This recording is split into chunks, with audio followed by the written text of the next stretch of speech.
Hello and welcome to another edition of the Hooligan Report. I'm your host, as always, SM, and with me tonight I have Bojan. Hi, guys. Um, we've had a week off since the last episode, and in that time we've had a couple of interesting results that we'll get straight into. From last weekend, it was United up against Spurs in the early game, and United coming off the 1-0 winners in the end, but not too convincing. It was a pretty dour game for the most part, but you got the 3 points in the end. Martial coming off the bench to score a pretty deserved winner at the end of that. What did you make of the game, Bojan? I thought it was quite a good game. I thought, to make a change, Mourinho set the team up to try and get a result from the game, and maybe Man City's recent performances is going to push United to, I guess, attack more in these games against the other big six clubs, I guess. So I think we fully deserved the win on the balance of play, and aside from one Dele Alli chance, Spurs really didn't create much at all. Do you think there's much concern for Spurs supporters with the fact that they were so toothless or so aimless without Kane up front? I mean, I know Ali had that pretty decent chance towards the end, but on the Mm. most part, they didn't seem to create too many chances. Well, I mean, I was quite surprised that Llorente didn't start. I thought the Yeah, idea of having Son up top on his own was a little bit naive almost against United's defence, which has been pretty good this year. I wouldn't say the defence individually is amazing, but as a collective with Matic in front, we've done pretty well. So I didn't think that Son was going to be able to do much in that, and that Llorente would have at least offered a target, which Kane does, where they can, if they're in trouble, they can play the ball into Kane and then he can hold up and build around it. Llorente can do that, obviously not to the same degree, but well enough, and having Son just meant that they couldn't, hold on to possession. So while Spurs had a lot of possession, it was mainly in non-threatening positions, whereas when United got the ball, they really tried to drive it forward it and was tried to really, play the ball in behind to Rashford a lot. yeah, it was a really strange one because before lineups came out, we fully expected to see Llorente and Son up front together and have Son almost sort Mm. of playing off Llorente. And the fact that he didn't start, yeah, I mean, Pochettino's sort of rolled the dice a few times and it's generally come off for Spurs. I'm thinking in terms of the Real Madrid game where Llorente did start Mm. and everyone sort of didn't expect it. But I think Ali sitting off Son didn't really work for them. And Ali just, I don't know what's happening to him this season, but he started pretty slowly. Well, I mean, he's he started his career pretty red hot. So, if that was going to, I'm not sure we could assume that was going to continue indefinitely. And Harry Kane will have his ups and downs in his career as well. So this is the main thing for Ali is that he's getting in the right positions. As soon as your main forward stop getting in the right positions, that's when you got cause for concern. So he'll come good with his finishing. It wasn't always he hasn't always had the easiest of chances, but at least he's getting in the right position. But I'd question, whether Pochettino came to Old Trafford to get a draw or to actually win the game. No, no, no, no, Maybe no, mate. Every manager always goes out trying to get a win. They never go out looking for a draw. that kind of team selection I didn't think was Yeah. too in, inspiring. So really Uh, happy that United beat the top six team at home. So and Spurs just it's a shame that Wilson Rader's been suspended for the last week. But I was really, especially after his last Cumberland melt, I was really looking forward to another one. Oh, absolutely. And it's one of those frustrating results from a neutral's perspective, in all the criticism being thrown Mourinho's way of saying that his style of play isn't successful and it isn't what you need when you're going into a top six match. To come away with that sort of 1-0 resolute, clean sheet victory really sort of puts a pin in that. And I guess his reaction at the final whistle was a response to that and a little bit towards United fans as well. So, what did you make of that? Do you think that was directed at United fans in general or a specific section? And what do you make of Mourinho sort of picking that fight? Oh, he's being pretty petulant with everyone at the moment. I'm not sure if it's over a new contract or I know that he wants a new deal that's more lucrative than the one he's on now, which is I think the second most lucrative in the Prem behind Guardiola's one. But, in terms of transfer budget, you can't complain about too much, but he's having pot shots, trying to dig towards the media and saying, I don't need to comment, I just do my hardest. You can leave it to the specialists in the studio to tell me how I played and this kind of stuff. The fans, I don't really like that. I don't think he needs to tell United fans, what they should and shouldn't be doing. They had the Lukaku chants thing at the start of the season. You might remember that. Yep. So, something about a 17-inch schlong or something along those lines. Don't tell the fans what to do. Well, he's stopped scoring goals since that chant dried up, so who knows? Maybe he needs it. He hasn't scored in his last 6. So last night That's was another point. Are you concerned about Lukaku's form?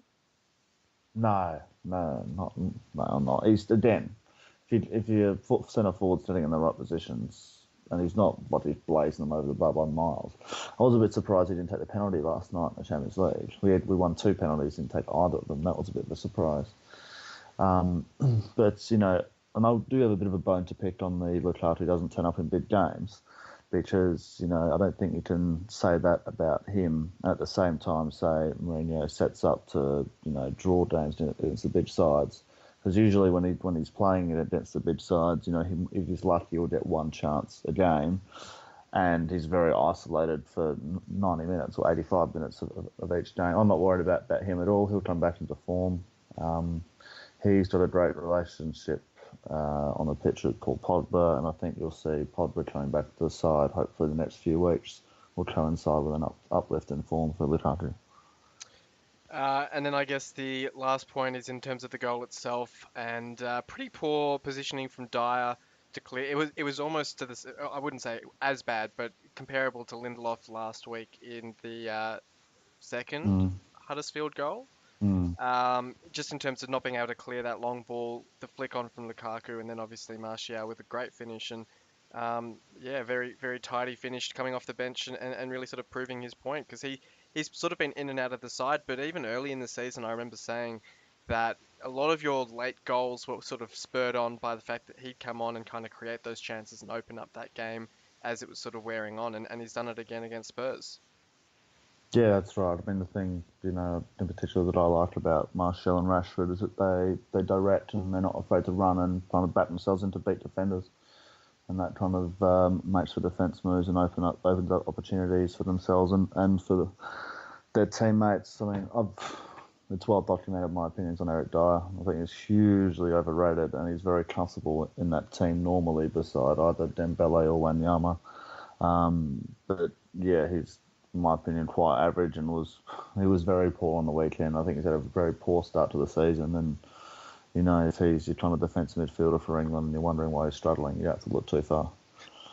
Well, speaking of poor starts to the season, I think since our last episode of the podcast, Ronald Koeman has been sacked from Everton. We've spoken a bit about them this season and their struggles, and they came up against Leicester, who also sacked their manager quite recently, and have actually appointed Claude Puel as their new permanent manager. Apparently, they approached Ranieri to get him back, and I can't quite imagine how that conversation would have gone.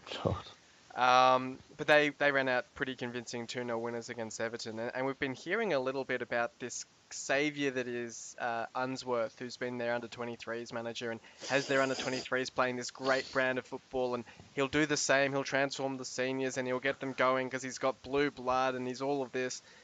And he's not looked all that good. I mean, they got a pretty late consolation goal against Chelsea in the Cup, and then they lost pretty convincingly to Leicester. So where to from here from Everton? I mean, I've heard rumours that they're looking to get Big Sam in as manager, or Sean Dyche. I don't know if Dyche would even take the job at Everton. Really, Dyche should be a great appointment for them. Absolutely, yeah, but great. From his point of view, he's why he's so underrated, because he manages an unfashionable club and he's an ugly bastard. Yes. I'm not even joking. If he was a foreigner and he was a bit more slick, then people would think he was class. I made this comment on the board, and I believe Moomba disagreed with me quite strongly. No, well, butter him. No, I think Sean Dyche has done really well. He's also a very good developer of players. Like a lot of players they've had have gone on to kind of bigger and better things. So yeah, I think that'll be a seamless transition for him. And the main thing, I mean, he's got going for him. Sean Dyche at Burnley is a really, really, really good home record, and if you want to stay up, and unfortunately Everton are in the situation where that's the way they need to be thinking rather than Europe, which they were at the start of the season, then they need a really, really good home record for the rest of the year. Well, yeah, quite, So yeah. So that's my next question. Quite legitimately, are they in a relegation battle now, and is that how low their season's expectations have sunk? well, for the moment, I think they need to shelve their European ambitions at least until the halfway stage of the season and just concentrate on picking up as many points as they can and beating the teams that are around them and kind of stave that off. And then throughout this, if they get closer to mid-table at the halfway stage, well, towards January, then they can start thinking, well, all right, let's actually go and spend this money we got on for Lukaku on a decent centre forward and try and push towards Europe. But at the moment, they need to, think of, I guess, have their objectives quite near term, I guess. And on kind of Leicester, I was disappointed that Craig Shakespeare got fired. I know he wasn't everyone's cup of tea, but from the limited Leicester games I've seen this season, I've seen a lot of, unlucky defeats, unlucky kind of 1-0, 2-1 defeats, unlucky draws where they've dominated, created a host of chances, and Mahrez and Vardy and Okazaki are just kind of blazing them wide and over. And it's quite disappointing that the manager kind of gets the chop for that, and really the players should take more accountability. But I guess that's football. And it's not as if they weren't scoring goals. I mean, I think it was 3-2 or 4-3 that they lost to Arsenal on the opening day, and then they've had a few other pretty high-scoring games. And I mean, speaking from personal Mm. experience with Hull, we're the joint, I think, top scorers in the championship, but we're sitting in 17th or something, and there's all of these rumblings about Slutsky. But if the manager's at least got the team gelling in an offensive sense, then it's a much simpler task, I think, where you basically just have to focus on shoring up the defense, cutting out those silly errors, and actually running out games 2 or 3-0 or 2-1, 3-1 sort of victories, rather than a 3-2 or a 4-3 defeat. I feel like that's a much easier job as a manager. I mean, obviously, not speaking from much experience, much easier job Mm. than not having any goals and wondering where the goals in the side are going to come from. Well, it's a lot easy. It's a lot easier just to set your team up not to concede and hope you Yep. score one on the counter. Quite fortunately, it's a lot. As you say, it's a lot harder to get your team to go out there and bang goals quite consistently. So yeah, I agree with that. Um, yeah. Um, and then I guess we talked about the fact that Sean Dyche should be a good appointment from an Everton point of view, but from a Sean Dyche point of view, he obviously deserves a chance at a bigger club, so to speak. But he's got Burnley in the top 10 at the moment. Got a great working relationship with both the fans and the owner. Doing great. I think he's been there for 5 years now. If Everton come knocking, would he really jump ship to Everton, or would he wait for the rest of the season, see what other offers are there, whether it's a Watford or a Southampton or a West Ham or whoever, rather than take this job at Everton, run the risk that, for instance, if they're still bottom six, bottom five in 6 months, if he gets the sack from Everton, hypothetically, that would be a huge tar on his reputation. Surely it makes more sense just to stay with Burnley. Well, there are humongous parallels with David Moyes at Everton, aren't there? Yep, It builds Everton from a relegation threatened team into at some stage of the Europa League team. Got them yep. solidly in the top 10 every year. Loved by the fans, loved by the board, loved by the players. Goes to United and his whole career just implodes, and now he hasn't got a Exactly. job. So that is the risk with Sean Dyche. Well, it's with him. It depends how comfortable he is, and a manager like him, a young manager who's done well, he will probably move on when he thinks he's taken Burnley as far as he can with the resources they've got. If I don't know what Burnley's ownership situation is, but if they got an owner that turns around and kind of says, well, all right, you've proven you're a top 10 kind of manager, got the team consistently there, would actually kind of fund you to have a crack at Europe, then you might well hang around for that opportunity. So it'll be certainly quite interesting. I find it interesting sometimes when clubs, as Everton seem to have done, they've sacked a manager and they don't automatically have someone lined up to take over. It's almost like they're sort of putting out the feelers and seeing who's interested. But it's almost worth doing that while the manager's still in charge. I mean, Hull, when we sacked Mike Phelan, basically appointed Silva within a couple of days. Leicester with Puel, Mm. obviously they've approached Ranieri first, but Puel got appointed fairly quickly. Liverpool with Yeah. Rodgers, they sacked him and they got in Klopp quite quickly. It seems quite risky to sort of do this, especially, I mean, like, it makes more sense to do over the international break, for instance. You get a couple of weeks, but it seems quite a reactionary sacking of Koeman just because results were going that poorly. But they don't seem to have really thought it through. Well, I think that's a function of having a pretty new ownership group. So they finally, they've given them the vote. As soon as they gave them the so-called vote of confidence, they should have been lining up a shortlist of potential candidates for that job, and then filling them up, but putting the feelers out there through agents and that to see what their availability might be. It's a hard time to replace managers too, although obviously some clubs that have been in other managers' ears for a while have managed to do it. But you'd think you'd give them until January and reassess, so that if you bring someone new in and they see the holes in the squad, they can immediately go and fill those holes. So much innuendo today. Feeling them fill up, those filling the holes. holes. Yeah. With new signings, but now it's going to be tough for them to bring in a high quality manager at this stage of the year. David Unsworth, always liked him as a player. Don't know much about him as a coach, except Everton do have a strong recent pedigree. Well, they've always had a strong pedigree in terms of their academy, but it certainly seems to be strong at the moment, with guys like Tom Davies coming through, and just Mason Holtbeck they bought. But those kind of players. Yep. I guess the tough question David Unsworth's got to ask himself is, can he afford to blood young players when he's fighting relegation? Yeah, it's gonna be, well. I mean, he might not have a whole lot of choice in terms of options, particularly on the wings. I mean, looking at guys like Lookman, Davies, who you've mentioned, bringing in guys like that who have some actual natural width, because the squad just seems so narrow. We've talked about it before, but the number of All the number 10s attacking that they years. have in the squad, it's just quite ridiculous. And does what Bolassi's coming back from an ACL, isn't he? Can he just come in straight away on a wing and There's just going to be light a it lot of up? pressure on him.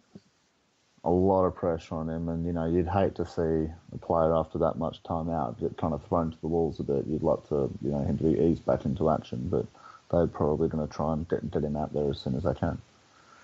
Will be interesting to see how he comes back into that side and what sort of impact he can have. We'll move on then and look ahead to the weekend that's coming up.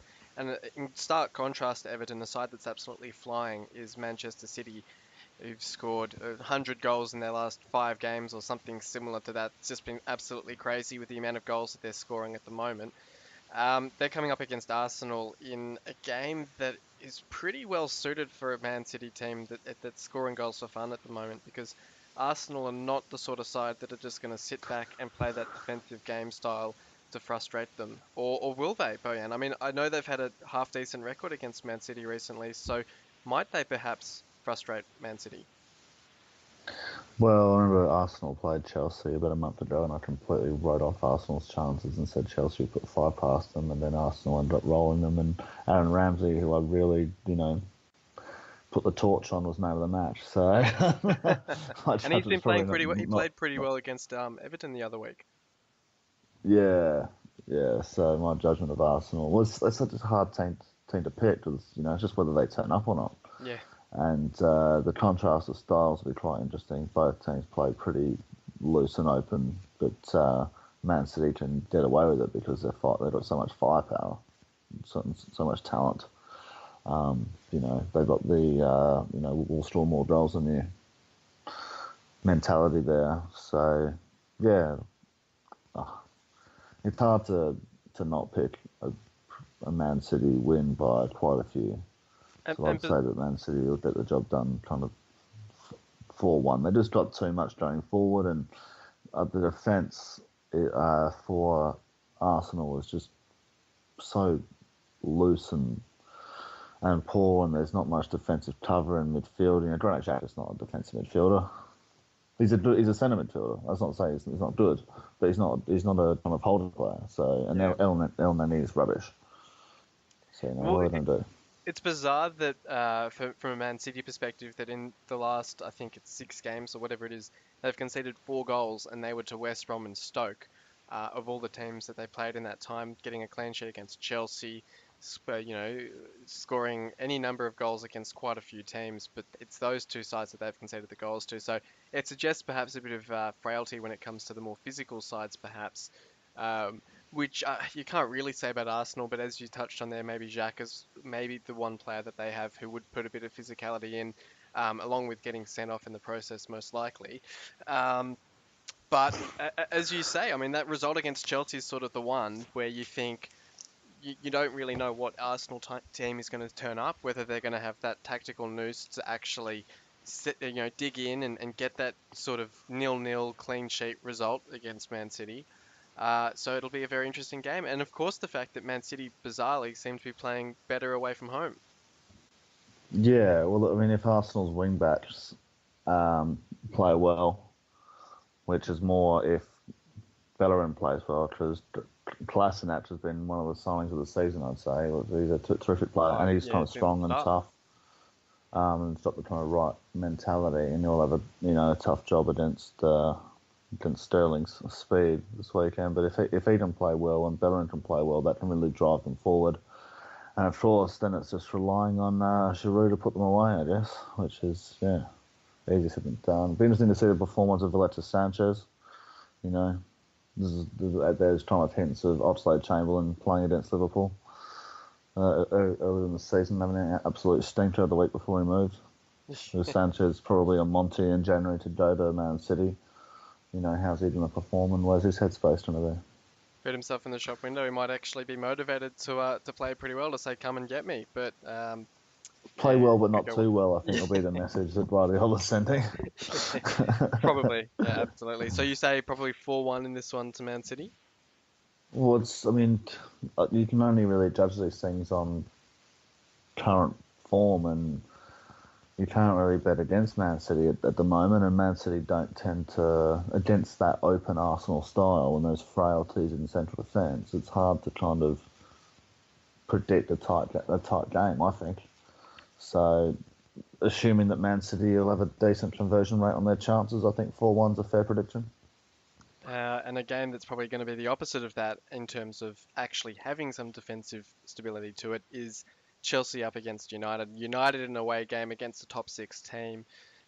Probably looking at another Mourinho masterclass in just getting that point away from home and taking it back to Old Trafford. Or does he have a bit of extra motivation against his former side that he'll actually go out and try and win the game, especially with the way that Chelsea are at the moment? I don't know if he's got extra motivation. He might have to go and win the game purely because Man City are probably going to beat Arsenal when he needs to kind of keep up. As I was trying to allude to earlier, the fact that Man City are trying to beat the other top 6 teams and are doing it at the moment. Mourinho can't afford to just draw these games. He's got to go out there and try and win them or find a way to win these games. So I think it could be quite an entertaining game. And Chelsea recently defensively looked very ordinary. Gary Cahill's out there on his Zimmer frame. He's been really poor this year. Rudiger was ordinary last night, and as I've alluded to previously, I'm a kind of closet Roma fan, and Kostas Manolas was always the better centre-half there. It wasn't Rudiger. Rudiger was kind of carried through by Manolas, and that was kind of showed last night when Rudiger had an absolute stinker and Chelsea got obliterated 3-0. It could have been 6 or 7. It really could have been the amount of chances they missed. I mean, I know Edin Dzeko's in form, but he was just toying with them, and so was the whole Roma midfield. And it didn't look like the players were playing for Conte. They might get up for it. A lot of those Chelsea players, fell out to various degrees with Mourinho towards the end, so they might want to stick it to him a bit. Nemanja Matic's return, he'll be key for United, absolutely key.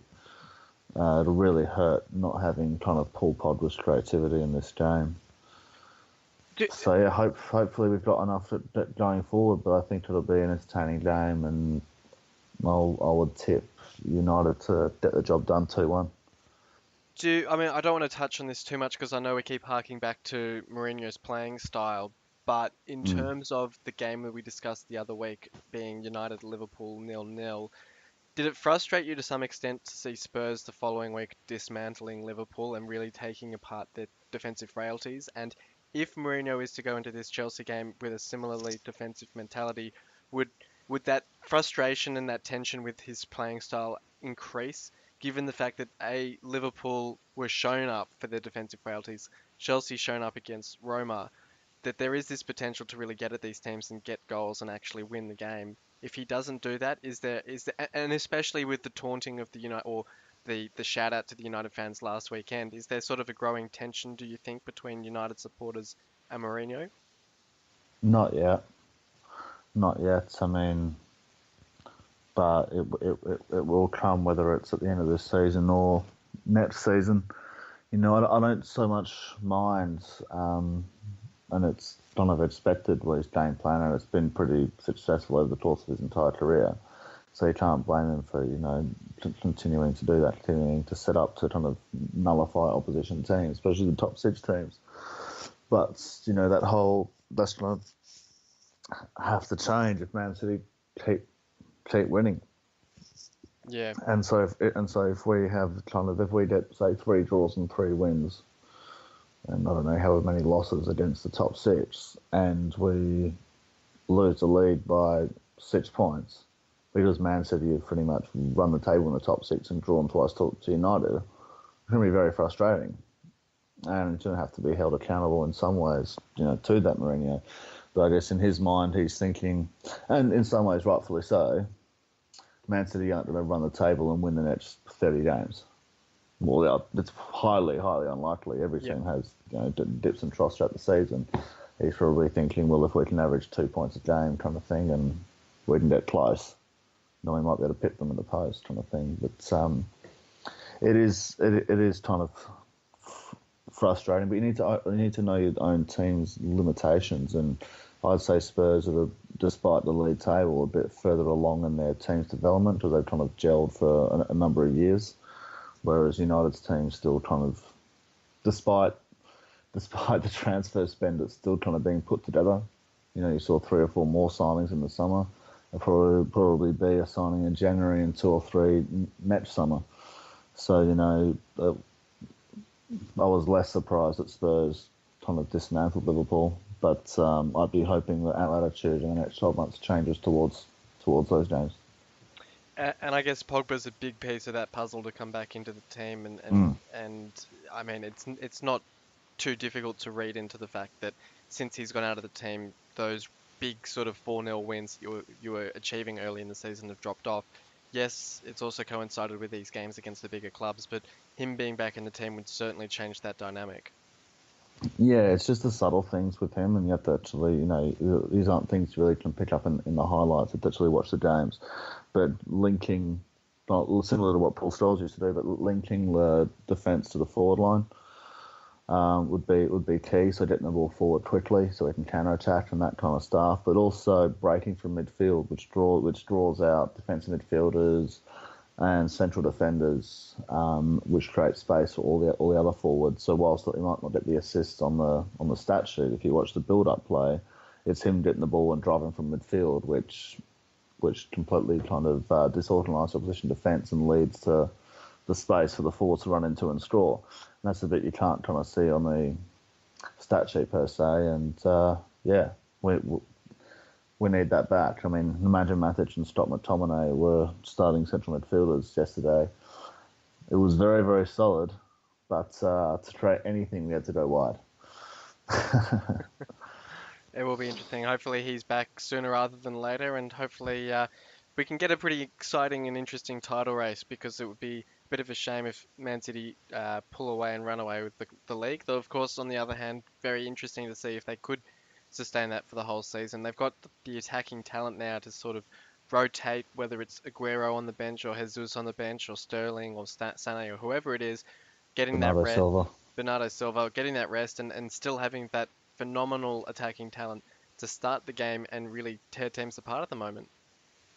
Yeah, I mean, I did hear that he played off the bench and won a penalty a few weeks ago, but I personally haven't seen Bernardo Silva play for Man City yet. He might have played in the Champions League. I haven't seen many of their Champions League games. And yeah, they got talent to burn and depth. So they should be backing themselves in. Obviously, they still have their defensive frailties, but until they're tested, it's kind of irrelevant. But just going back to kind of Paul Pogba, what's so disappointing is that he started the season absolutely on fire. I think he had 3 goals and 4 assists in his first kind of 6 games. Then has been injured, and that's been kind of completely overshadowed, I guess, by the performances of other players. So yeah, hopefully he can come back soon and get United kicking into gear, and those 4-0s coming back. Absolutely. Well, until then, or well, depending on when he comes back, I'll just say, I'll say until next week. Thank you for joining me, Bojan. No worries, mate. Cheers. Thank you everyone for listening in. As I said, until next week, we'll be back same time next week. And until then, hopefully your team can get the win, and we'll see you on the forums.